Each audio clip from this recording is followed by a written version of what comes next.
L-aħwa fl-Awstralja, kull nhar ta' erba' fid-9:20 ta' filgħaxija fuq One. Issa qed ngħid li mhux magħna kontra. James Cauchi li huwa Kunsiller Nazzjonalista ġim ċaħħat mill-partit ta' Bernard Grech milli jerġa' jikkontesta għal elezzjonijiet tal-Kunsilli Lokali fuq il-lokal ta' Bormla. Xi ħaġa li Cauchi qal li qatt ma stenna kif ilu aktar minn 30 sena jirrappreżenta lil partit fil-lokalità ta' Bormla u ilu jiġi elett fil-Kunsill ta' Bormla f'isem il-Partit Nazzjonalista propju sa mill-2003. Fil-fatt Cauchi tkellem b'mod esklusiv ma' dan l-istazzjon dwar kif huwa wasal biex jippreżenta protest ġudizzjarju kontra l-Partit Nazzjonalista, is-Segretarju Ġenerali Nazzjonalista Michael Piccinino u l-Kummissjoni Elettorali, fejn tenna l-kandidatura tiegħu baqgħet qatt ma ġiet ippreżentata lill-Kummissjoni Elettorali, anke jekk kien Piccinino stess li ħeġġu jimla l-formola relatata f'Jannar li għadda.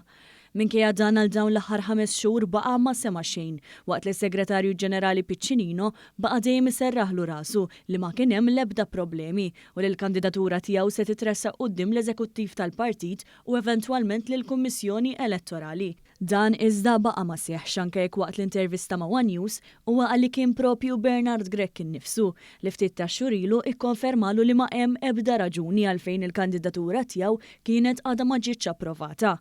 Cauchi qal kif sieħbu kien staqsa lill-Kap Nazzjonalista ċaru tont b'dan qallu li ma hemm ebda differenzi. Nsertajna fil-ġimgħa kbira kont mal-mara tiegħi qegħdin nagħmlu supervist ir-Rabat. U dan kien qiegħed miegħu qallu sma' qallu qalli il-mara tiegħi qalla jimporta nħodu lek naqal ir-raġel qalla nitkellmu ħna nittela ġej, nittela ħammur inkompli nagħmlu.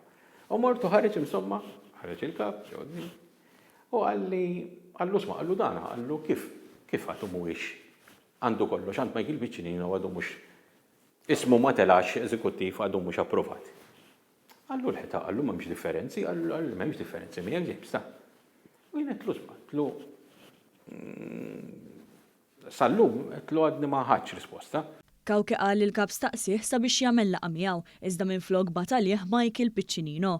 U għażiet jgħid li lejn l-aħħar ftit żmien il-Partit Nazzjonalista baqa' ma ta' ebda indikazzjoni li huwa mhux se jkun fuq il-polza tal-vot f'ismu. Niftakar reġa' ma telax ismi, data r-Rabat li kien ħdejn il-kap, għalli James, għalli għal xi raġuni, għalli kellimtu l-Michael Piccinino u għallu James, għallu sa mhux xorta se jkun hemm l-amministrattiv kien hemm xi kandidati oħrajn mill-li sirt nafjen li kienu għadhom se joddiċidu fuqhom għall-aħħar u jienet forsi kun minn tal-aħħar mhux għaxim xi ħaġa, ma jiena veteran, tipo kol ma tistenna li massa kompli.